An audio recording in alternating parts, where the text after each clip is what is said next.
ఇప్పుడు మీరు ఎప్పటి నుంచో ఎదురు చూస్తూ ఎన్నో రోజుల నుంచి కేసీఆర్ గారి పలుకు వినాలి, కేసీఆర్ గారిని చూడాలి అని ఎర్రటెండ కూడా వదిలిపెట్టి వచ్చిన మీ ఈ అవకాశం తీసుకున్న మా గౌరవ ముఖ్యమంత్రి వర్యులు, మాజీ ముఖ్యమంత్రి వర్యులు, తెలంగాణ వ్యవస్థాపకులు, తెలంగాణ రాష్ట్ర సాధకుడు ఇలా కల్వకుంట్ల చంద్రశేఖరరావు గారిని వారి సందేశంలో వచ్చిందిగా కోరుతున్నాను. ముట్టుకోవాలని ఉన్నది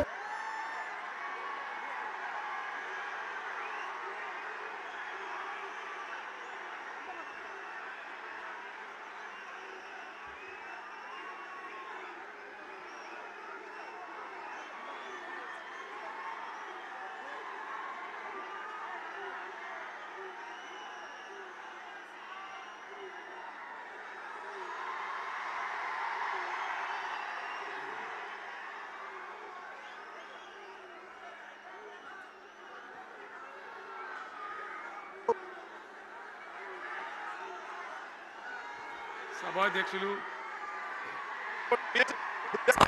జగిత్యాల జిల్లా బీఆర్ఎస్ అధ్యక్షులు గౌరవనీయులు విద్యాసాగర్ రావు గారు,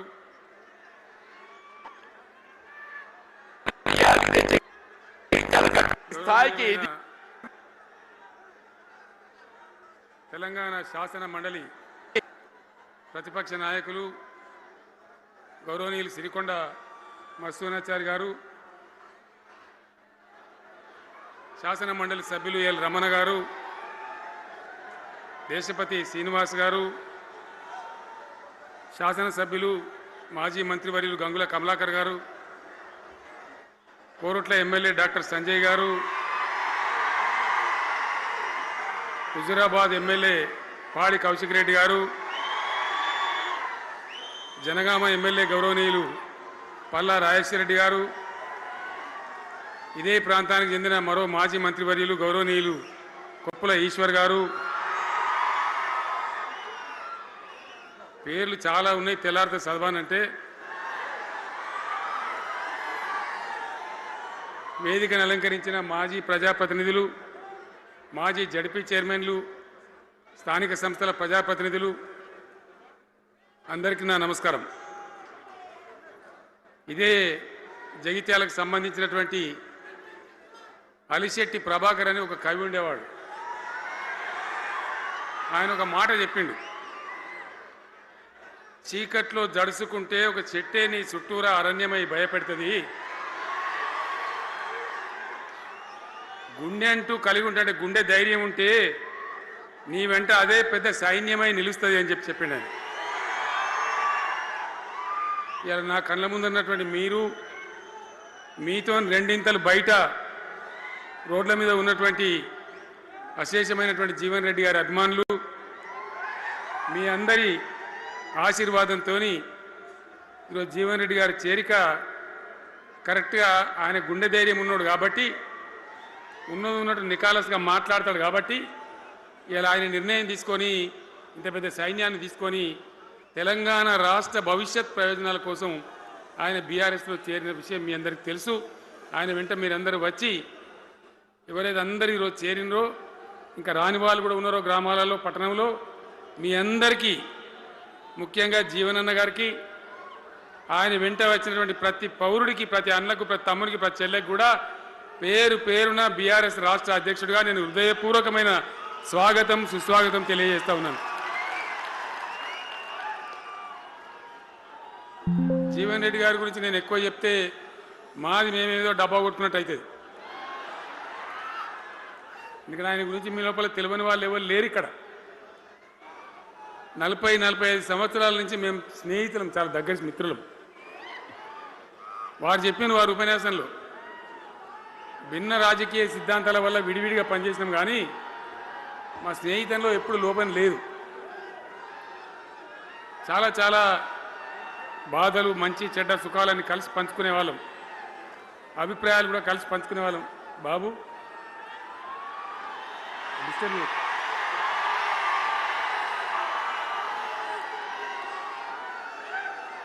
మంది లొల్లి పెట్టడం కూడా కాదురా వారు.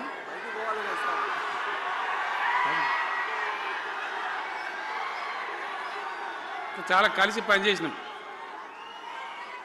ఆయనకుండే నిబద్ధత, ధైర్యంగా ప్రజా జీవితంలో పనిచేసిన పద్ధతి ఎంతమందికో చాలామందికి ఆదర్శంగా నిలిచినటువంటి వ్యక్తి. జగిత్యాల్లో ఆయన పుట్టి పెరిగి రాజకీయంగా చాలా పెద్దవాడు అయినాడు మీ అందరి దీవెనతో. కానీ ఒక జగిత్యాల్లోనే కాదు, ఆయనకు పాత కరీంనగర్ జిల్లా వ్యాప్తంగా అట్లనే పొరుగున ఉన్నటువంటి అనేక జిల్లాలలో చాలామంది జీవన్ రెడ్డి గారి అభిమానులు ఉన్నారు. చాలామంది. మీరు లొల్లి పెట్టకుండా మీ ఫోటోలే బయటికి పోతున్నాయి. అది లైవ్ టెలికాస్ట్ ఉంది, దానిలో మీ బొమ్మలు టీవీలో కనబడుతున్నాయి మీ ఇంటికాడ. లొల్లి పెట్టకుండా సెట్ అయిందా?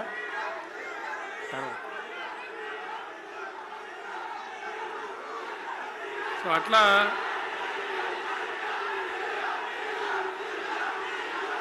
ప్లీజ్ ప్లీజ్ ప్లీజ్ ప్లీజ్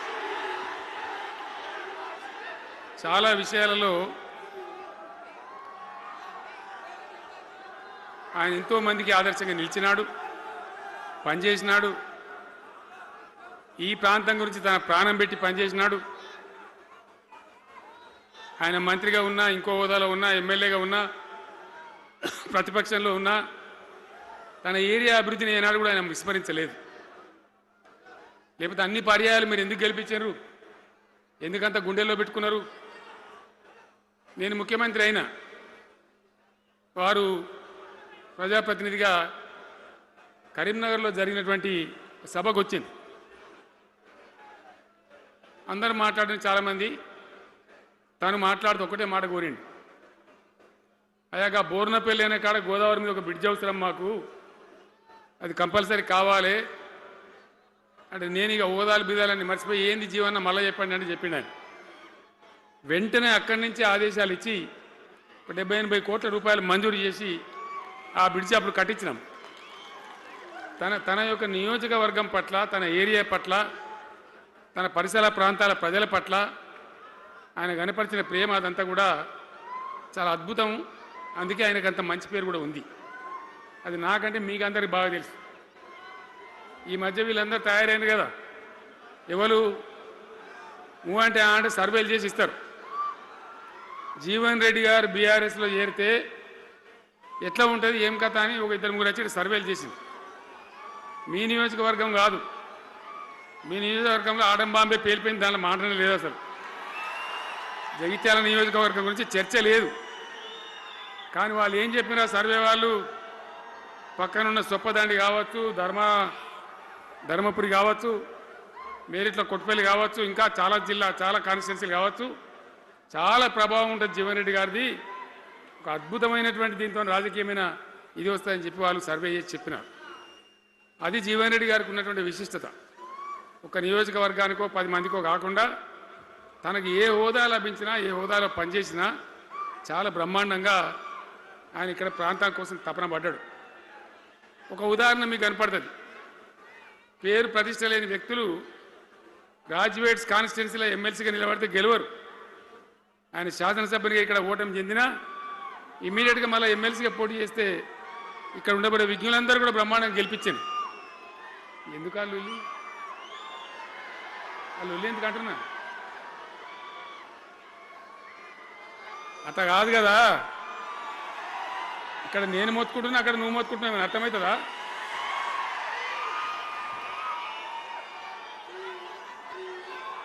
ఏయ్ ఆగవా బాబు, అది వెనక ఊరేటోడు మనోడేనా? విజయసారు మనోడేనా? మోపాయింట్ ఐడియా కూడా మనోడేనా? బుక్కుండా పెట్టు. ఇంత దూరం వచ్చి మనం ఇంత సభ పెట్టుకొని 4 విషయాలు ప్రజలకు చెప్పుకోవాలి కదా. మరి ఈ బట్టి అరుపులారిస్తే ఏం లాభం? సో అట్లా జీవన్ రెడ్డి గారు తన రాజకీయ ప్రస్థానాన్ని ఒక సమితి ప్రెసిడెంట్గా ప్రారంభించి ప్రజా సమస్యల మీద పోరాటం చేసి సివిల్ లిబర్టీస్లో కూడా అడ్వకేట్గా నాడు ఎంతోమందికి పౌర హక్కుల సంఘానికి కూడా మద్దతు ఇచ్చి అచ్చమైన నికార్సైనటువంటి ప్రజా కార్యకర్త నిరూపించుకొని అంచెలంచెలుగా ఎదిగి ఇంతకుముందే ఆయన చెప్పినట్టుగా అనేకమైనటువంటి పదవులు ఆయన చూసినాడు. పదవులు ఆయన కొత్త కాదు. బ్రహ్మాండంగా శాసనసభ్యుని గెలవడం, మంత్రి పదవులు అలంకరించడం, అనేక రంగాలలో అనేక రకాలుగా పనిచేయడం అంతా కూడా మీకు తెలుసు. నేను కొత్తగా చెప్పే అవసరం లేదు. నేను ఒక్కటే మాట మీకు మనవి చేస్తా ఉన్నా. జీవన్ రెడ్డి గారు నేను మొన్న కలిసినప్పుడు ఒక మాట అనుకున్నాం. మేము ఎట్లా ముందుకు పనిచేద్దాం ఏంది, మేము ఇద్దరు మూలకోలం అనుకొని ఒక కుటుంబంలో అన్నదమ్ములాగా పనిచేద్దామని చెప్పిన నేను. ఇంత ప్రేమగా అంటే మనం ఒక కుటుంబంలాగా ఈ పార్టీకి బ్రహ్మాండమైన ఒక పిల్లర్స్ లాగా పనిచేసి ముందుకు తీసుకొని పోదామని చెప్పి నేను చెప్పడం జరిగింది. ఈరోజు పార్టీలో వారు చేరిన వెంటనే చాలా బ్రహ్మాండమైనటువంటి మనకు ఒక ఊపు వస్తూ ఉంది. నేను జీవన్ రెడ్డి గారిని కోరుతా ఉన్నా, జగిత్యాల మందం కాదు, జగిత్యాల జిల్లా కాదు, పాత కరీంనగర్ జిల్లా కాదు, మీరు ఆదిలాబాద్ చూడాలి, నిజామాబాద్ చూడాలి, పరిసర జిల్లాలు చూడాలి. పార్టీ ప్రధాన కార్యదర్శిగా ఈ నిమిషం నుంచి నేను అపాయింట్ చేసుకుంటా ఉన్నాను.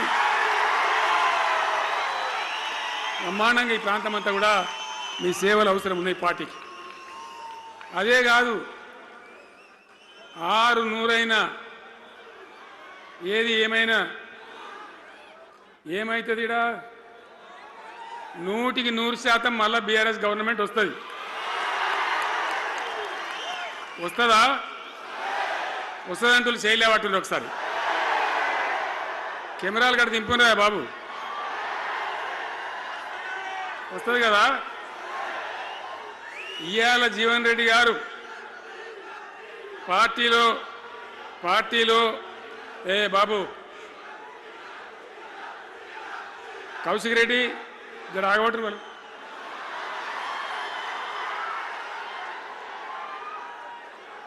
పార్టీలో పనిచేసి పార్టీ కోసం సేవ చేయడమే కాదు, రేపు భవిష్యత్తులో బీఆర్ఎస్ గవర్నమెంట్ ఏర్పడిన తర్వాత కూడా బ్రహ్మాండమైన పదవిలో ఆయన అద్భుతమైన సేవలు మీ జిల్లా మొత్తానికి అందించబోతాడు. తెలంగాణ రాష్ట్రానికే ఆయన సేవలు అందించబోతాడు. ఇది నా మాట, కేసీఆర్ మాట అని నేను జగిత్యాల గడ్డ మీద చెప్తా ఉన్నా. నేను ఎక్కడన్నా మాట ఇచ్చినంటే తప్పలే. కాబట్టి జీవన్ రెడ్డి గారిని మీరు జగిత్యాల మందం మీరు యుద్ధం చేయాలి. యుద్ధం చేసేదానికి ఆయన ముఖాబిలా మనిషే లేడీడా, మీరు సరిపోతారు. ఆయన నాకు అప్పచెప్పాల బయట పనిచేయడానికి. కరెక్టే కదా? అట్లే చేద్దామా? అట్లే ముందుకోదామా? జగిత్యాల యుద్ధం మీ వంతు, తెలంగాణ యుద్ధం మా వంతు. ఓకే కదా?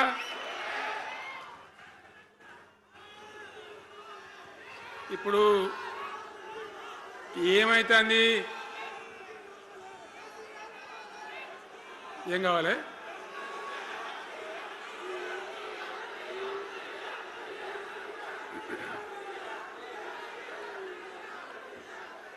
గింతే మనది మనం అనుకొని పోదాము. మరిగా బంద్ చేయండి బాబు. మీరు ముద్దుమంతులకు చెప్పండి వాళ్ళకు. తెలంగాణ చాలా భయంకరమైన పరిస్థితులలో ఉండే. దుఃఖం వచ్చేది, ఏడుపు వచ్చేది. ఎమ్మెల్యేలుగా ఉన్నా ఏం చేయలేని పరిస్థితి. ఆగమాగం అడివేడివి కదా. ఎట్లా ఉండే తెలంగాణ మనం చూడలేదా? తెలంగాణ రాకముందు ఎంత భయంకరమైనటువంటి బాధలుండే, ఎంత కష్టం ఉండే. ఎవడన్నా తెలంగాణని మాట్లాడేవాడు ఉండనా? అసెంబ్లీలో, అక్కడిక్కడ కాదు, అసెంబ్లీలో కూడా ఒక ఆయన పాపం ప్రణయ భాస్కర్ అని వరంగల్ ఎమ్మెల్యే ఉండే. ఏదో విషయంలో ఆయన మాట్లాడబోతే, తెలంగాణని మాట్లాడబోతే, తెలంగాణ గిలంగాణ జాంతానే మాట్లాడదా, ఏది అసెంబ్లీలో తెలంగాణ అనద్దు అని నిషేధం. అంత భయంకరమైన వివక్ష, అంత భయంకరమైన దాడి. మన భాష మీద దాడి, మన బతుకు మీద దాడి, మన నీళ్ళ మీద దాడి, మన ఉద్యోగాల మీద, మన వనరుల మీద, మన ఆస్తుల మీద మొత్తం దోపిడీ చేయడం తప్ప ఇక్కడి ప్రజలను బికారీలాగా వదిలిపెట్టినారు. రైతాంగం ఆగమాగం అయిపోయి చెట్టుకోలు గుట్టకోలు అయిపోయింది. ఇంత ఎస్ఆర్ఎస్పి కాలువ ఉన్నటువంటి మెట్టిపల్లి, జగిత్యాల, సొప్పదండి ఇట్లాంటి ప్రాంతాల నుంచి కూడా దుబాయ్కి బొంబాయికి వలసలు, పాలమూరు జిల్లా అయితే భయంకరమైన వలసలు. ఎంతకు పోయింది తెలంగాణ అంటే కొన్ని పార్టీలు సరే వాళ్ళు చేసింది మంచిదా చెడ్డదా పక్కకు పెడితే దుఃఖం వచ్చేది, బాధ కలిగేది, ఆవేశం రగిలేది. మహబూబ్నగర్ జిల్లాలో 190 మంది యువకులు వలస. బతకానంటే బతకపోవాలి, ఆడ బతుకు లేదు. ఉన్న ముసలోళ్ళకు ముడిగోళ్ళకి ఇంత డబ్బులు వాళ్ళు పంపిస్తే కంట్రోల్ బియ్యం కొనుక్కొని తిని బతకాలి. అందులో కొంతమందికి అందకపోతే కొన్ని పార్టీల వాళ్ళు మేమేదో గొప్పతనం చేసామన్నట్టు గంజి కేంద్రాలు పెట్టేది. గంజి కేంద్రాలు గుండెలు రగిలి నా తెలంగాణ గంజి కేంద్రాలు అంటే ఎవడో గంజి పోతే బతకాలన్నట్టు అంత అధ్వాన స్థితికి తెలంగాణ దిగజార్చింది. అది కాంగ్రెస్ ప్రభుత్వం కావచ్చు, టీడీపీ ప్రభుత్వం కావచ్చు. తీయటి పుల్లటి మాటలు చెప్పుడు తప్ప కసుకేటి నీళ్లు తెచ్చియలే, మంచినీళ్ళు ఇయ్యలే, కడుపు నిండా కరెంట్ ఇయ్యలే, ఏది లేదు. అంత పట్టిదే గ్యాస్. మాట్లాడు, చెప్పుడు, మోసం చేసి పోవుడు. మనం గొర్రెల్లాగా మన దగ్గర అడిగే నాయకులు లేడు, నిలదీసేవాళ్ళు లేడు, అందరు కట్టుబానిసలు అయిపోయారు. ఆ పరిస్థితులలో మూనిగే నక్కమే తాటికాయ పడ్డట్టు ఆనాడున్న ముఖ్యమంత్రి చంద్రబాబు నాయుడు కరెంటు ఛార్జీలు పెంచాడు, భయంకరంగా పెంచాడు. తెల్లారి నేను ఒక ఉత్తరం రాసిన, నీ కరెంటు ఛార్జీల పెంపుదల వాపసు తీసుకో, లేకపోతే ఈ సమైక్య రాష్ట్రంలో మాకు న్యాయం జరగదని నేను ఉద్యమానికి పోవాల్సి వస్తుంది, తెలంగాణ కోసం కొట్టడాల్సి వస్తుందని చెప్పి రాసిన. ఆయన తీసుకోలే. కొంతమంది రైతులు పాపం పోరాటానికి వచ్చింది. మీరు కొత్త వాళ్ళు చూడకపోవచ్చు కానీ చాలా పాత వాళ్ళకి తెలుసు. పోరాటానికి హైదరాబాద్కి వస్తే నిరసన తెలపడానికి పట్టపగలు 11:30 గంటలకు బషీర్ బాగులో ఇష్టం ఉన్నట్టు విచ్చలవిడి కాల్పులు జరిపి చంపేస్తే 3 రైతులు అక్కడికక్కడనే ప్రాణాలకి చచ్చిపోయారు. ఆ తర్వాత నిర్ణయం తీసుకున్నాం, ఇక లాభం లేదు, ఎదురు తిరిగితే కూడా వీళ్ళు కాల్చి చంపుతున్నారు, జెండా ఎత్తడం ఒకటే తప్ప మార్గం లేదని చెప్పి ఆనాడు నేను తెలంగాణ ఉద్యమానికి శ్రీకారం చుట్టాను. ఎంబడ ఎవడు వచ్చినా సరే రాకున్నా సరే ప్రజలున్నారు, యువకులున్నారు, చూసుకుందాం దేకలేంగని చెప్పి బయలుదేరితే ఎక్కిరిచుడు, ఏ వీడు బక్కపేదడు కేసీఆర్ గారు ఎవడో బొడి చేసి చంపేస్తాం అని ఒకడు మాట్లాడు, ఇది మగల పుట్టింది పుబ్బల పోతుంది ఇంకోడు మాట్లాడు, యాడికెళ్ళైతే హైదరాబాద్ తెలంగాణ వీడు దుకాణం పెట్టినని ఇంకోడు అనడు, నానా రకాలుగా అవమానపరిచేటువంటి మాటలు మాట్లాడు. కానీ మొక్కవం ధైర్యంతో చిత్తశుద్ధితోని బయలుదేరి పోరాటం చేస్తాం. ప్రజలు జమైతా పోయిన మీ అందరికి తెలుసు. ఇదే జగిత్యాలకు నేను ఎన్నోసార్లు వచ్చిన, కోరుట్లకు ఎన్నోసార్లు వచ్చిన, చొప్పదండికి ఎన్నోసార్లు వచ్చినా తిరగని ఊరే లేదు, తిరగని మండలాలు లేవు. అట్లా పక్షిలాగా మొత్తం తెలంగాణ తిరిగి విశ్వ ప్రయత్నం చేస్తే ఒక పెద్ద ఉద్యమ కెరటం తయారైన తర్వాత మేము కూడా తయారుపై మేము ఇస్తాం తెలంగాణ అని కాంగ్రెస్ పార్టీ మొదలుపెడితే సరే మంచి మాటగా ఎవడైతే ఇస్తే ఇచ్చినా ఎవడైతే కావాలి తెలంగాణ ఎవరితేంది అనే పద్ధతితోని కాంగ్రెస్తో జట్టు కట్టినాం, గెలిచినాం. అమాంతంగా నేను తెలంగాణ లేవట్టుకపోయి ఢిల్లీలో పెట్టాం. రాష్ట్రపతి ప్రసంగంలో వచ్చింది, కామన్ మినిమం ప్రోగ్రాంలో వచ్చింది, ఒక దశకు వచ్చింది. కానీ తర్వాత కాంగ్రెస్ పార్టీ కూడా వెనుకకు పోయి ఎగబెట్టే ప్రయత్నం చేసింది. అప్పుడు రోషియా అని ఒక ఆయన ముఖ్యమంత్రి ఉండే, ఆ రోషియా 14F అని ఒకటి తీసుకొని వచ్చాడు. హైదరాబాద్ సిటీలో మనోళ్ళకి ఇక పోలీసు ఉద్యోగం సెప్రాస్ ఉద్యోగం కూడా దొరకదు. అప్పుడు నాకు తిక్కరేగిందిగా, నేను బతికుండగానే ఉద్యమం నాటిపోయిన నాయకుని నేను బతికుండగానే ఇక వీళ్ళు ఇట్లా F-15 E-15 R-15 తెస్తే ఇంకేం మిగులుతుంది, సావోరేవో తేల్చుకోవాలని చెప్పి ఆ రోజు నేను శపథం కట్టిన. ఉద్యోగ గర్జన చేసి సిద్దిపేటలో కేసీఆర్ సచ్చుడో తెలంగాణ వచ్చుడో, ఈ తల్లి యాందకనే మంచిగా దేకలేంగని చెప్పి ఆ శపథం చేసి ఆనాడు ఆమరణ నిరాహార దీక్షకు బయలుదేరితే మొత్తం తెలంగాణ అల్లకల్లోలమైంది. మీరు కూడా ఎక్కడోన్లు అక్కడ వందల వేల గ్రామాలలో టెంట్లు, లొల్లులు, పార్లమెంట్లో అల్లకల్లోలం, ప్రజలంతా గందరగోళం చేస్తే అప్పుడు ఒక ప్రకటన ఇచ్చింది. చిదంబరం అంటే ఆయన వచ్చి హోంమంత్రి, తెలంగాణ ఏర్పాటు చేస్తామని నువ్వు దీక్ష బంద్ చేయి, నమ్ముతాం కదా కేంద్ర హోంమంత్రి చెప్పినాక మరి నమ్మాలి కదా. దీక్ష బంద్ చేసినాం. తెల్లారి ఆంధ్రోలు మొత్తం రాజీనామాలు డ్రామా. మూడో రోజుకి మళ్ళీ వెనక్కి వెళ్ళిపోయింది.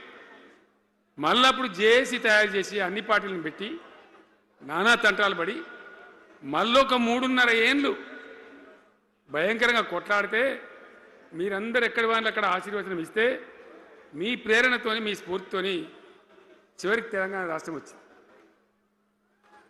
వచ్చింది కదా. వచ్చిన తర్వాత మీరేం చేసినారు? దీని మంచో చెడనో చూసే బాధ్యత నీకే అని చెప్పి నాకు అప్పచెప్పి పని మొదలు పెట్టాలి. ఎట్లా కొత్త కుండలో ఈగ వచ్చినట్టు. దీని ఆర్థికం తెలియదు, కథ తెలియదు. చాలా చాలా కష్టమైనటువంటి క్లిష్టమైన పరిస్థితి. అంత అలకటి పని కాదు. ఏం చేయాలా? ఎక్కడికక్కడ పెద్ద భయంకరమైనటువంటి బాధ, చాలా ఇబ్బంది. ఇదే జిల్లాల తాటిపల్లిలో చాటిపల్లి అని ఉంటుంది, చొప్పదండి మండలంలో.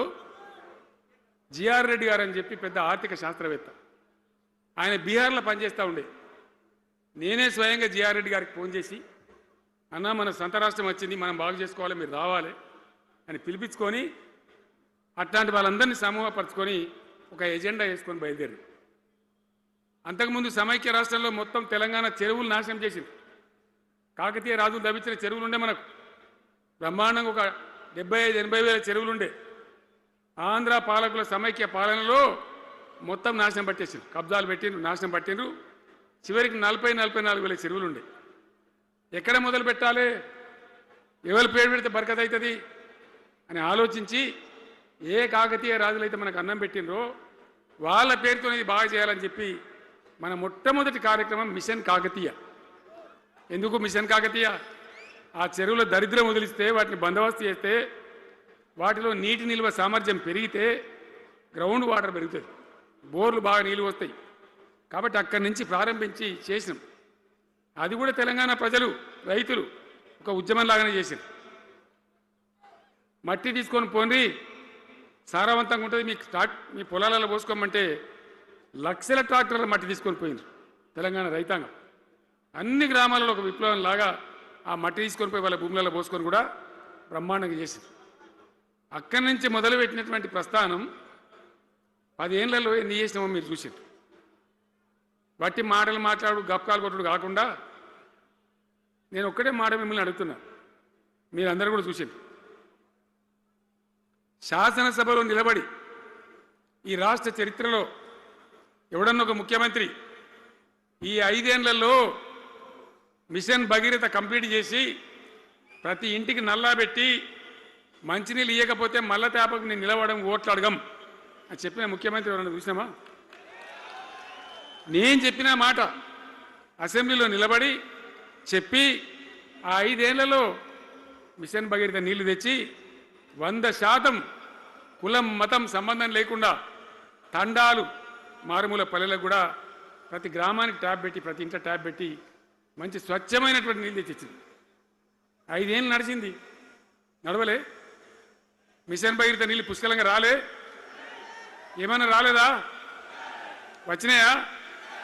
మరి ఇప్పుడు ఏం రోగం పుట్టింది నాకు అర్థం కాదు. ఇప్పుడు ఎందుకు గుంటుతుంది అది? ఎందుకు నీళ్ళు ఎత్తలేవు? వస్తున్నాయా ఇప్పుడు? మరి ఏం చేయాలా? లాగులు వలగదాకా చంపాలి. మంచి మాట కాకపోతే ఏం చేస్తారు? మంచిగా కట్నే ఇల్లు పెట్టిపోయి కదా, 5 ఏళ్ళు నడిచింది కదా, మరి మీకేం బీమారీ వచ్చింది నాకు అర్థం కాదు. ఇంతింత పొడుగు మాటలు మాట్లాడుతుందా? అడ్డం పొడుగు మాట్లాడుతుందా? పొద్దున్న లేతే కేసీఆర్ చావాలి, నువ్వు 1000 జన్మలు ఇచ్చినా నేను చావనా కొడుకు అనుకుంటున్నావు.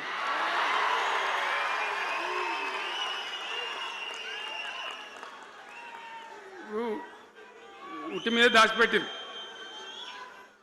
మన ఇళ్ళలో దాతారు కదా, ఏది ఉట్టి ఉట్టి అని ఉంటుంది. ఇప్పుడు మీకు తెలుసో లేదో కానీ ఇప్పుడు ఈ మధ్యలో ఫ్రిడ్జ్లు మోపోయిన మునుపు ఉట్టి అనేది ఉంటుండే. ఎండిపోయిన చేపలోకి నీ రొయ్యలో అవి ఉంటే నీ వరుగులు ఉంటే దాంట్లో పెడుదురు.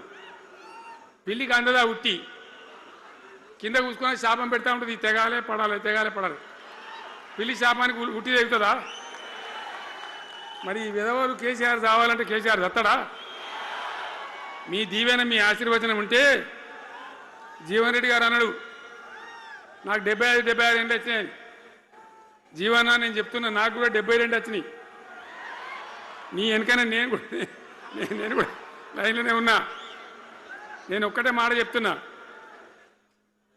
ఇక మా దేశభక్తి శ్రీనివాసేమో నాకు ఇంత పెద్ద కట్ట రాసి ఇచ్చాడు, నువ్వు మాట్లాడాలి ఇవన్నీ అవన్నీ కాదు. ఇక్కడ దరిద్రం పోయేదాకా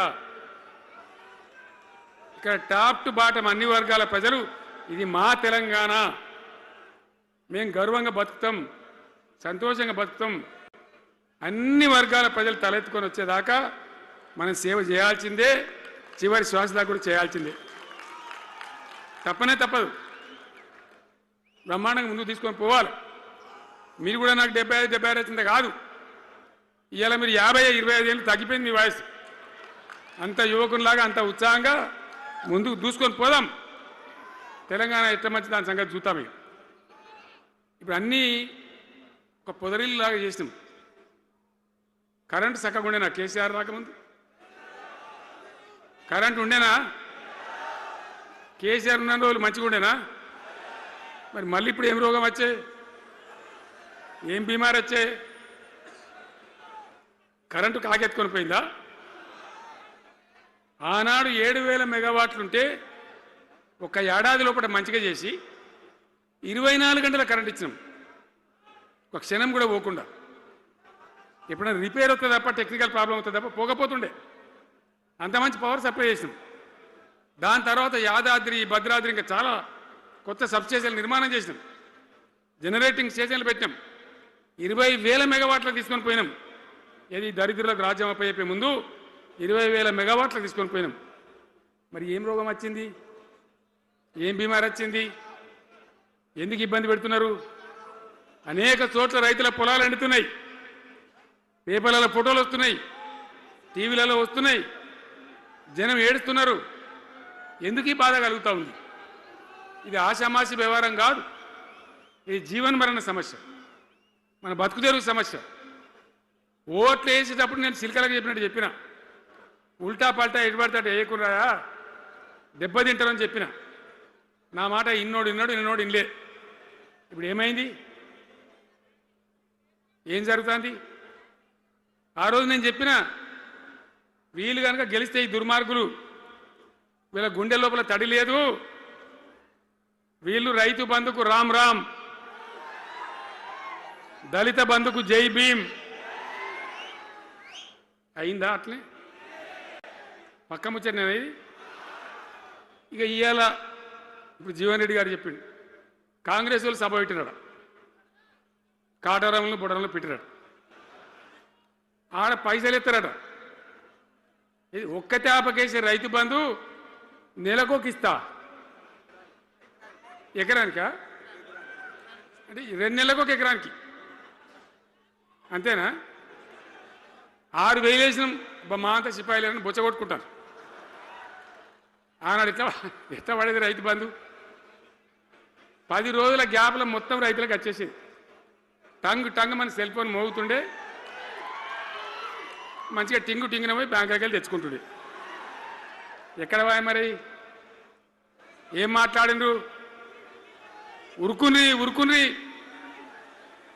బ్యాంకులకు పోయి 2 లక్షలు 3 లక్షలు లోన్ తెచ్చుకోండి, తెల్లారే ఆనాడే సంతకం పెడతాం, లోన్లన్నీ మాఫీ అయినాయా? ఇట్లా అడ్డగోలు నోటికొచ్చిన మాటలు చెప్పి, ఇష్టం వచ్చిన కథలు చెప్పి అర్రాసు పాడబడినట్ట. కేసీఆర్ 10,000 ఇస్తాడా, మేము 15 ఇస్తాం, పింఛన్లు 2,000 ఇస్తాడా, మేము 4,000 ఇస్తాం, వికలాంగులకు 4,000 ఇస్తాడా, మేము 6,000 ఇస్తాం అనే వరకల్లా మన వాళ్ళు మోసపోయి. నేను చెప్పిన ఇది మోసంరా నాయన, గోసపడతాము, ఇది అయ్యేది కాదు, ఆర్థిక పరిస్థితి లేదు అని నేను చెప్పిన ఆ రోజే మీటింగ్లలో చెప్పిన. కానీ కొద్దిమంది ఆశపడితే ఏమైంది, 1.7%తో బీఆర్ఎస్ ఓడిపోయింది. మనం కూడా 39-40 ఎమ్మెల్యేలు గెలిచినాం, ఇంకో 10 మంది కొద్ది తేడాతోనే ఓడిపోయింది. అయితే 1.7% తేడాతోనే బీఆర్ఎస్ ఓటమి పాలైంది. సరే, మంచి మాట. మరి వచ్చిన ప్రభుత్వం పనిచేయాలి కదా, వాళ్ళకు కూడా అవకాశం ఇవ్వాలి కదా. సరే, మన నాన్న వాడవిడ కొంత దుంకులాడినా నేను మాట్లాడలే, నీ బయటికి రాలే, తక్కువ 1-2 సార్లు తప్ప రాలే. వాళ్ళకు కూడా ఛాన్స్ ఇవ్వాలి, అవకాశం ఇవ్వాలి. మనం ఎక్కసంతో ఉండొద్దు, చేయని ఏం పరిపాలన చేస్తారో చేయని, మంచిదే కదా అని చెప్పి అనుకున్నాం. మరి ఏమైతుంది? ఎక్కడ చూసినా చిల్లర మాటలు తప్ప ఒక్కటంటే ఒక్కటన్నా నిర్మాణాత్మకమైన కార్యక్రమం ఉందా? ఒక్కటన్నా ఏదైనా గొప్ప స్కీమ్ మొదలుపెట్టినరా? ఒక పొదరిల్లులాగా వడ్డించిన విస్తరలాగా తెలంగాణ మీకు అప్పచెప్పినాం. ఎన్నిటల నంబర్ 1 తెలంగాణ. మంచినీళ్ళ సప్లైల నంబర్ 1, కరెంట్ సప్లైల నంబర్ 1, పర్ క్యాపిటల్ తలసరి ఆదాయంలో నంబర్ 1, రాష్ట్ర స్థూల ఉత్పత్తి జిఎస్డిపిల నంబర్ 1. ఎన్నిట్లనో కేంద్ర అవార్డు రావాలి. అంత బాగా చేసిన తెలంగాణ 2.5 ఏళ్లలో ఇలా ఎవ్వని మాట్లాడించిన రైతులను మాట్లాడితే గొడవ వైడుతున్నారు. నాశనం అయిపోయిందన్న, చెడగొట్టుకున్నాం. మా చెప్పుతున్నాం, మేమే కొట్టుకుంటాం ఓటున్న వాళ్ళు కొంతమంది బాధపడి. ఎందుకు? ఎంత మంచి కడుపుల చల్లగదల కూడా రైతులకు ఎట్లుండే, ఎంత బాగుండే. కరెంటుకు బాధ ఉండేనా? నీళ్ళకు బాధ ఉండేనా? యూరియా బస్తాలు ఇయ్యే శాతం అయితే లేదా ఈ ప్రభుత్వానికి? యూరియా బస్తాలు కావాలి రాబోయంటే యాప్ పెట్టినా ఉంటాడు. దుకాణంలో లేకపోతే యాప్లోకి వెళ్తాయా? ఈ దమ్ముంటే తెచ్చి దుకాణంలో పెట్టాలి, కానీ ఆ యాపులు పట్టుకొని తిరిగితే కాళ్ళకు వాపులు వస్తాయి. బస్తాలు మాత్రం దొరుకుతలేవు. నిజమేనా నేను చెప్పేది? యాడ చూసిన ఎరువు బస్తాలు కూడా శాతం కాదు ఆఖరికి. అంతకుముందు కాంగ్రెస్ గవర్నమెంట్ ఉన్నప్పుడు అట్లే ఉండే, పోలీస్ స్టేషన్లో పెట్టి అమ్మిండ్రు యూరియా బస్తాలు. ఇవాళ మళ్ళా చెప్పుల లైన్లు, కాళ్ళకు వాపులు రావాలి. ఆటో రిక్షానికి చెప్తే 10 బస్తాలు వేసిపోరాబోయంటే పొలం కాడ వచ్చి ఎత్తుండే. ఇలా యూరియా కోసం ఇంత బాధన. ఇది ఎంత అసమర్థమైన ప్రభుత్వం, ఎంతగాని శాతగాని ప్రభుత్వం. అన్నిటికీ బాధనే కదా. బంగారం లాగున్న రైతులు ఎంత ఆనందంగా ఉండే. వానాకాలం పంటలు పండితే తడిసిన ధాన్యం కాడికెళ్ళి కొని మొత్తం బ్రహ్మాండంగా రైతులకు డబ్బులు బ్యాంకులు వేసేది, మధ్య దళారు లేకుండా. మా గంగుల కమలాకర్ వేసేది, చేయి మీద కూర్చున్నాడు సివిల్ సప్లైస్ మినిస్టర్గా, కొట్లాడి తీసుకుపోయి వేసేది. రైతులకు ముందుగా పోవాలి, వాళ్ళు పోయి మళ్ళీ సెకండ్కి పని చేసుకోవాలి. ధాన్యం అమ్మిన డబ్బులు వచ్చేది, ఇటు రైతు బంధు పైసలు వచ్చేది. రైతులు మోతాదు లేకుండ్రి, మంచిగా పని చేసుకున్నారు. ఇప్పుడు ఏమైంది? ఎరువు అనే యాపు, రైతు బంధు కోసం మొగులు చూడాలి, అది నెలకో ఎకరానికి వస్తుంది. ఇప్పుడు జగిత్యాల కేసీఆర్ సభ అంటే మళ్ళీ ఇలా పైసలు విడుదలన్నట్టు. రైతు బంధు రావాలంటే మళ్ళీ సభ పెట్టను అయింది. 3వ కిస్తీ రావాలంటే మళ్ళీ ఏమన్నా కేసీఆర్ సభ పెట్టాలి ఇక, అంతేనా? ఇది ప్రభుత్వమా? ఒక 75,000 కోట్లు ఇచ్చినాం మనం రైతులకు, 75,000 కోట్లు. మా పల్ల రాజశేఖర రెడ్డి గారు ఉండే ఎక్కడో పోయినప్పుడు రైతు బంధు అధ్యక్షుని ఉండే రాష్ట్రానికి, ఎమ్మెల్యే లేకుండే, ఈయననే నిలబడేపించింది. 73,000 కోట్ల పైచీలకు డబ్బులు అనాయాసంగా సునాయాసంగా రైతు ఖాతాలకు పంపించింది. ఇప్పుడు ఏం రోగం వచ్చింది, ఏం బీమారి వచ్చింది? అచ్చా, ఇంకో మాట మీరు నాకు చెప్పాలి. ఈ కాంగ్రెస్ సిపాయిలు ఏం మాట్లాడారు ఎలక్షన్లో? కేసీఆర్ అంటాడు చక్కగా చేస్తలేడా, మేము చాలా సిపాయిలము, చాలా అనుభవం ఉన్న పార్టీ మాది, బ్రహ్మాండంగా చేస్తాం, మీకు 6 సందమామలు 7 సూర్యులు పెడతామన్నారు అన్నారు కదా, ఆయన నరికిండ్రు కదా. ఇలా రాష్ట్ర ఆర్థిక ఆదాయం ఎందుకు దిగజారిపోయింది? దయచేసి ఆలోచన చేయండి. కేసీఆర్ ఉన్నప్పుడు రియల్ ఎస్టేట్ ఎట్లా ఉండే, రైతుల భూముల ధరలు ఎట్లుండే, హైవే పక్కకుంటే 2 కోట్లు 3 కోట్లు, డాంబర్ రోడ్ పక్కకుంటే ₹1,00,00,000 ధీమా ఉండే రైతులకు. ఇంట్లో అమ్మాయి ఇందులో పెళ్లి అంటే పావడంత అమ్మి చేత పోవా, వాళ్ళ దగ్గర అమ్మి చేత బిల్డింగ్ కట్టుకుంటా. ఈరోజు అమ్మేటోడు ఉన్నాడు కానీ కొనేటోడు లేడు. నిజమేనా ఈ మాట? నిజమా కాదా? ఏమైంది మరి? ఏం రోగం వచ్చింది? రాష్ట్రంలో ఏ వాళ్ళని మాట్లాడించినా ఎవరిని అడిగినా ఇదే బాధ.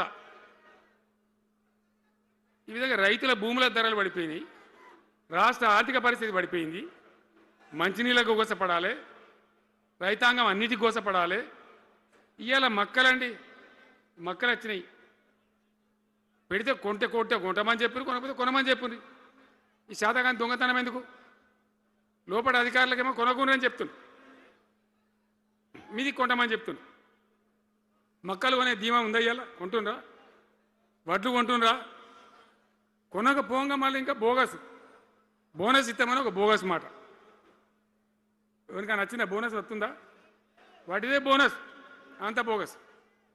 ఈ విధంగా పంట వేసిన కాడ నుంచి పంట కొనుగోలు దాకా బీఆర్ఎస్ ప్రభుత్వం అన్న నిలబడ్డది, రైతులకు తోడుగా నిలబడ్డది, రైతులను ఆదుకున్నది. ధాన్యం తడిచిపోతే కూడా కొన్నది. కానీ ఇలా రైతాంగం అంతా ఆగమాగం. రైతు బంధు ఎప్పుడవుతుందో తెలియదు, ధాన్యం కొనరో తెలియదు, కొంటే పైసలు తొందరగా వస్తాయో రావో తెలియదు. చాలా సతమతమవుతున్నారు. రైతులను మాట్లాడితే చాలా తప్పు చేసుకున్నాం సార్, పొరపాటు అయిపోయింది అని బాధపడుతున్నారు. మంచిగా ఉండ్రి, మళ్ళీ వాళ్ళ ఆత్మహత్యలు స్టార్ట్ అవుతున్నాయి. వాళ్ళకి ఇచ్చే ఆర్డర్లన్నీ బంద్ చేసిండ్రు, ఇంకెవరికి ఇస్తారట కమిషన్ల కోసం. అది వాళ్ళని అవస్థ పెడతా ఉన్నారు. ఉద్యోగులు ఆనాడు మనం 72% ఇచ్చినాం. వాళ్ళు తెలంగాణ ఉద్యమంలో పనిచేశారు కాబట్టి టీఎన్జీఓ అంటోళ్ళు సమైక్య రాష్ట్రంలో కూడా వాళ్ళ ఉనికి పొడగొట్టుకోలే, టీఎన్జీఓగానే ఉన్నారు తెలంగాణ ఎన్జీఓలుగా. కాబట్టి వాళ్ళని గౌరవించి గుర్తించి బ్రహ్మాండంగా 72% పీఆర్సీ ఇచ్చినాం. ఇలా 7 రూపాయలని ఇచ్చిండ్రా, 7% అని ఇచ్చిండ్రా? ఏమైంది? ఏం బీమారైంది? ఎంతమందిని మోసం చేస్తారు? ఆఖరికి వస్తే పరిస్థితి ఏంది? ఇలా రాష్ట్రంలో రిటైర్డ్ ఉద్యోగస్తులకు కూడా వాళ్ళకి రావాల్సిన బకాయి, వాళ్ళు దాచుకున్న డబ్బులు వీళ్ళు ఇచ్చే మెహర్బానేం లేదు, ఆ డబ్బులు కూడా ఇచ్చే పరిస్థితి లేదు. ఆటో రిక్షా కార్మికులు మాట్లాడితే అన్న ఈరోజు పనికి మాలిన ఫ్రీ బస్సు పెట్టిండ్రు, మా పొట్ట కొడుతున్నారు, మేము నాశనం అయిపోయినారు, వాళ్ళు ఏడుస్తూ ఉన్నారు. పిల్లలకు అది నేను పెట్టలే, ఆయన కాంగ్రెస్ ముఖ్యమంత్రి అయినా రాజశేఖర రెడ్డి గారు ఉన్నప్పుడు పెట్టిండు. ఇది ఫీజు రియంబర్స్మెంట్ అనే స్కీమ్, మంచి లాభం జరిగింది. నేను దాన్ని కొనసాగించిన. ఇలా మొత్తం బీసీలకు ఎస్సీలకు పిల్లలందరికీ ఫీజు రియంబర్స్మెంట్ రాక 10-12 వేల కోట్ల బకాయిలు పెడితే వాళ్ళు ఆగం, వాళ్ళు రోడ్డున పడరు. కోర్టుకు పోతే పిల్లల దగ్గర వసూలు చేసుకొని చెప్పి కోర్టులు చెప్తా ఉన్నాయి. వాళ్ళ గతి ఏం కావాలి? ఇప్పుడు ఎవరిని కదిలిచ్చినా ఈ రాష్ట్రంలో, ఎవరిని మాట్లాడించినా, ఒక విద్యార్థిని మాట్లాడినా, ఒక రిటైర్డ్ అయిన ఉద్యోగిని మాట్లాడినా, పనిచేస్తున్న ఉద్యోగిని మాట్లాడినా, రైతాంగంతో మాట్లాడినా ప్రతి వాడు ఒక అసంతృప్తి, ఒక బాధ, మాకేదో అన్యాయం జరిగినటువంటి పరిస్థితిలో మాట్లాడుతూ ఉన్నారు. పిల్లల పాపం చదువుకునే వాళ్ళు ఉంటే వాళ్ళకి విదేశాల్లో సీట్లు వస్తే 20 లక్షల రూపాయలు ఇచ్చినాం. అంబేద్కర్ పేరు మీద, జ్యోతిబా పూలే పేరు మీద ఎస్సీ పిల్లలకు, బీసీ పిల్లలకు, ఓసీలలో కూడా నిరుపేదలకు ఇచ్చినాం. ఇలా దాన్ని బంద్ పెట్టిండ్రు, వాళ్ళు ఆగమైపోతూ ఉన్నారు. అన్నీ కూడా సర్వనాశనం చేస్తూ ఉన్నారు. అన్ని స్కామ్లు, కుంభకోణాలు, భూ కబ్జాలు. పొద్దున్న లేస్తే పేపర్ తిప్పితే బాధ కలిగేటువంటి పరిస్థితులు. సో ఈ రకంగా సింగరేణి, అద్భుతంగా ఉన్న సింగరేణి నాశనం చేసి ఇలా బొగ్గులకు స్కామ్, సివిల్ సప్లైస్ల స్కామ్, మొత్తం అని కూడా స్కామ్లు, దోపిడీ తప్ప ప్రజలకు పనిచేసే పరిస్థితి లేదు. మరి ఏం జరగాల? కాంగ్రెస్ వాళ్ళు చెప్పిన మాటలు వింటే ఈ మాటలు కోటలు దాటినట్టు ఇష్టం ఉన్నట్టు చెప్పారు. చివరికి ఏందిరా ఇప్పుడు 2.5 ఏళ్ళు గడిచిపోయింది. మరి ఏంది కథ? కాకికి పెడదామంటే కంకెడి లేవు, పిట్టకి పెడదామంటే పిడికెడి లేవు. వటియే ముచ్చట్లు, వటియే మాటలు తప్ప ఎక్కడ ఏం జరిగింది లేదు. ఏ డిపార్ట్మెంట్లో కానీ, ఏ రంగంలో కానీ, ఒక ఇరిగేషన్లనా, ఒక కరెంట్లనా, ఇంకో దానిలనా, ఒక అర్బన్ డెవలప్మెంటా, రూరల్ డెవలప్మెంటా ఏమైనా జరిగిందా? ఆనాడు మన పల్లెలు బాగు చేసుకోవాలని చెప్పి దేశంలోనే ఎక్కడ లేని విధంగా పల్లె ప్రగతి కార్యక్రమాలు చేసినాం. ప్రతి ఊరికి అన్నేళ్ళ తెలుగుదేశం కాంగ్రెస్ గవర్నమెంట్లు ఉంటే చచ్చిపోతే ఏడగాలేసుకోవడం జాగ కూడా చూపించలే. ప్రతి గ్రామానికి ఆనాడు మనం వైకుంఠ ధామాలు కట్టినాం, ప్రతి గ్రామంలో క్రీడా ప్రాంగణాలు కట్టినాం, ప్రతి గ్రామంలో నర్సరీలు పెట్టినాం, ప్రతి గ్రామంలో పల్లె ప్రకృతి వనాలు పెట్టినాం, ప్రతి గ్రామ పంచాయతీకి ట్రాక్టర్ ఇప్పించినాం. ఆనాడు చెత్త తీసేది, ఇలా పనిచేస్తున్నాయి ట్రాక్టర్లు. ఊళ్ళలో ట్రాక్టర్లు పనిచేస్తున్నాయి అన్న, మూలకు పడ్డాయి, డీజిల్ పోసే దిక్కులేదు. ఏం చేయాలా? పల్లె ప్రకృతి వనం పెడితే దాన్ని నీళ్ళు పోసే దిక్కులేదు. ఏం రోగం వచ్చింది? ఏం బాధ? డీజిల్ లేదా? ఆ తెలివి కూడా లేదా? ఆ రోజు నేను చెప్పిన ఆర్థిక శాఖ కార్యదర్శిని పిలిచి అవసరమైతే ఎమ్మెల్యేల జీతాలు బంద్ పెట్టుండ్రు కానీ గ్రామ పంచాయతీల డబ్బులు మాత్రం విడుదల చేయండి అని చెప్పిండు. అంత టెన్షన్గా డబ్బులు పంపించేది, కార్యక్రమాలు జరిగేది, గ్రామాలు మంచిగా ఉండేది. అది నాశనం పట్టిండ్రు. మున్సిపాలిటీలు అయితే మురిక్కుపాలు అయిపోయినాయి. మరి ఏం చక్కగా ఉన్నట్టు? ఏం బాగున్నదన్నా?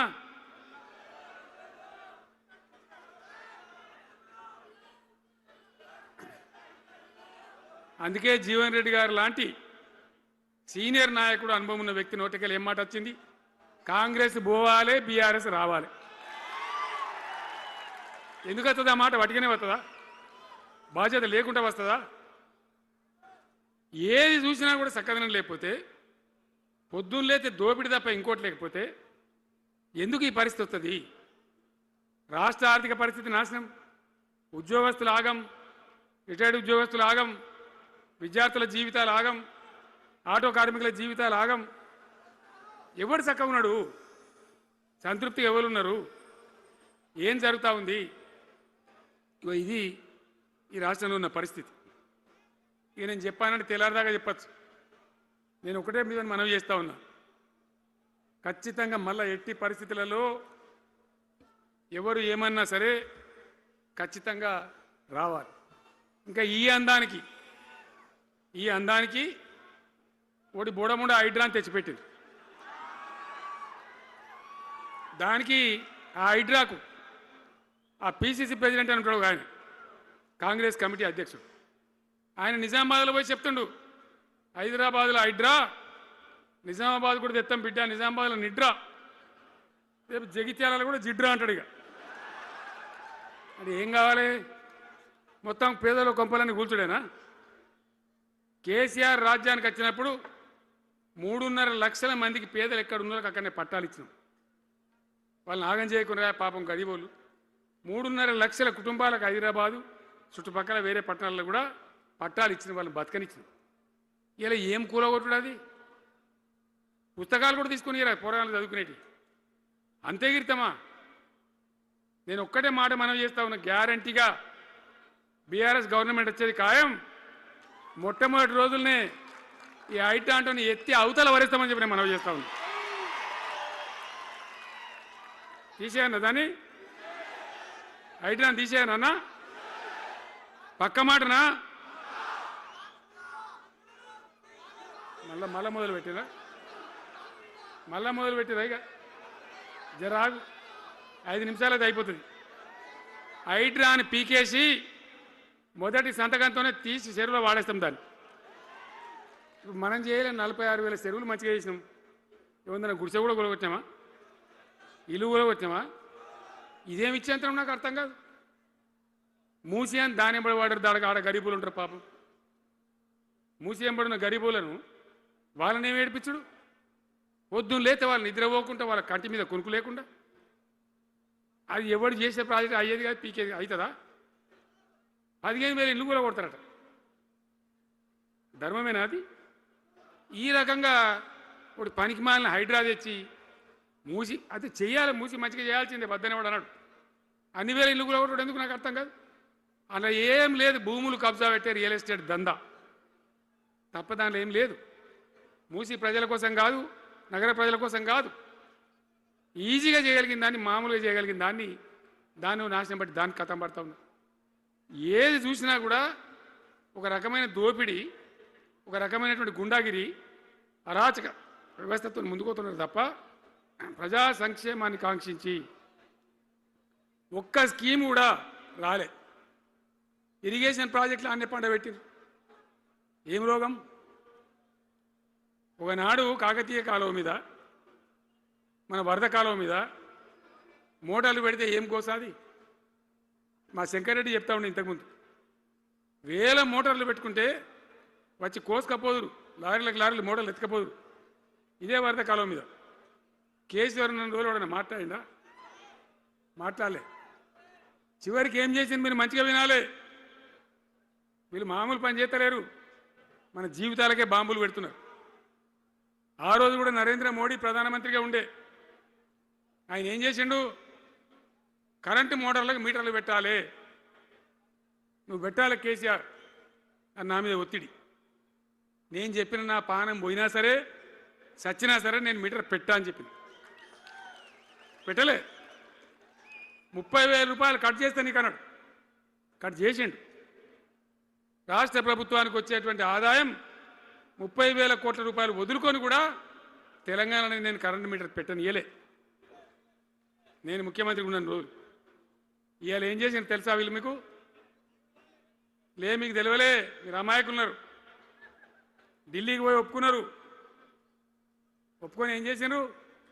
అయ్యా బాంచని మీటర్లు పెడతాము, మాకు ఆ పైసలు ఇయ్యండి, కేసీఆర్ వద్దన్నారు కదా మేము తీసుకుంటాం అని ఆ డబ్బు తీసుకొని వీళ్ళే ఈ గవర్నమెంట్ పోయి సంతకం పెట్టి ఇప్పుడు మొదలైతే ఇక ఇప్పుడు వస్తాయి మీటర్లు.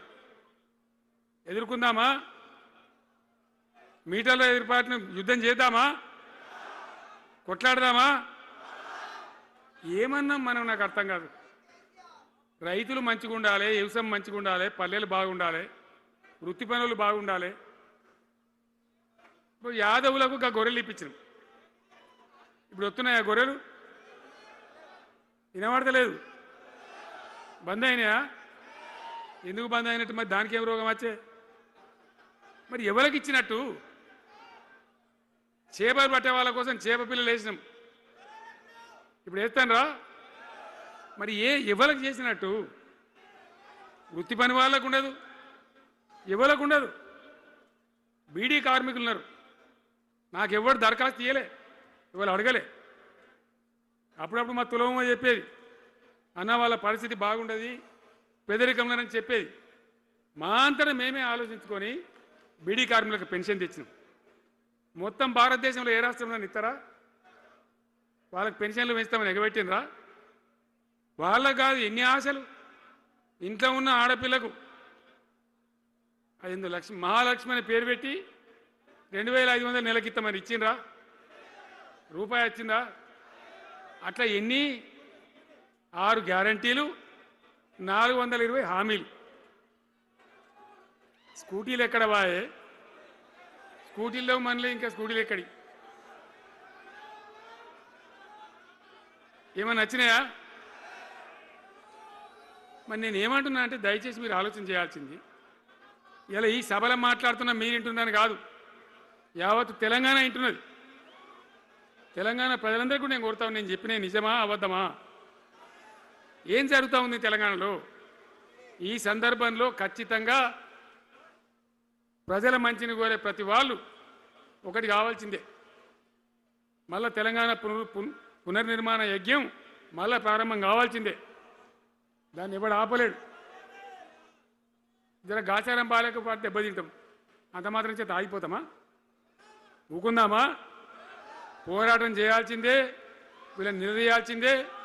ఖచ్చితంగా తెలంగాణ పునర్నిర్మాణ ప్రక్రియ, ఆ యజ్ఞం మళ్ళా ప్రారంభం కావాల్సిందే. తెలంగాణ ప్రజలు గెలిచి నిలవాల్సింది. మొత్తం ప్రాజెక్టు పండబెట్టినండి. పాలమూరు ఎత్తిపోతల పథకం 90% పూర్తి చేసినాం. కొద్దిపాటి డబ్బుతో అయిపోతుంది. వలసల జిల్లా, కరువు జిల్లా వాళ్ళ నాశనం పట్టిండ్రు. అన్ని అబద్ధాలు. ఒక్కటి కూడా ఒక క్రియాన్వితమైనటువంటి ప్రజలకు పనికొచ్చేటువంటి ఏ రకమైన నిర్మాత్మక పని లేకపోగా కూల్చివేతలు, కాల్చివేతలు, పోలీస్ దాడులు, ఎవడన్నా ఎదురుగా మాట్లాడతామని పట్టుకపోవడు. ఇది రాజకీయమా? ఈ రకమైన కథన? దయచేసి మీ అందరితోని నేను కోరేది ఒకటే. చాలా సంతోషం, నేను జగిత్యాలకు వచ్చిన సందర్భంలో జీవన్ రెడ్డి గారు వెంట మీరు తండోపతండాలుగా తరలి వచ్చారు. సభలో ఉన్నదానికంటే బయట చాలా ఎక్కువ మంది ఉన్నారు. మేము రాగా చూసినాం, తొవలో చాలా చీరి చేస్తూ ఉన్నారు. మీరు వచ్చిండ్రు. మీ అందరికీ మళ్ళొక్కసారి నేను స్వాగతం చెప్తా ఉన్నా. జీవనన్నతో పాటు బ్రహ్మాండంగా పనిచేద్దాం, ముందుకు పోదాం. ఈ జగిత్యాల జైత్ర యాత్రనే మళ్ళీ మన రాజకీయ శక్తుల పునరేకీకరణ చేసుకుంటూ మనం విజయం సాధించే వైపుగా పోవాలి. తప్పక విజయం సాధించాలి. తెలంగాణ పునర్నిర్మాణ యజ్ఞం పునఃప్రారంభం కావాలి. ముందుకు పోయి మనం విజయం సాధించాలని కోరుకుంటూ మీ అందరికీ కూడా పేరు పేరున ప్రతి ఒక్కరికి ధన్యవాదాలు తెలియజేస్తూ నేను సెలవు తీసుకుంటా ఉన్నా. జై తెలంగాణ, జై తెలంగాణ. సలవడరేంది గట్టిగా చెప్పాలి. జై తెలంగాణ, జై తెలంగాణ. ధన్యవాదాలు.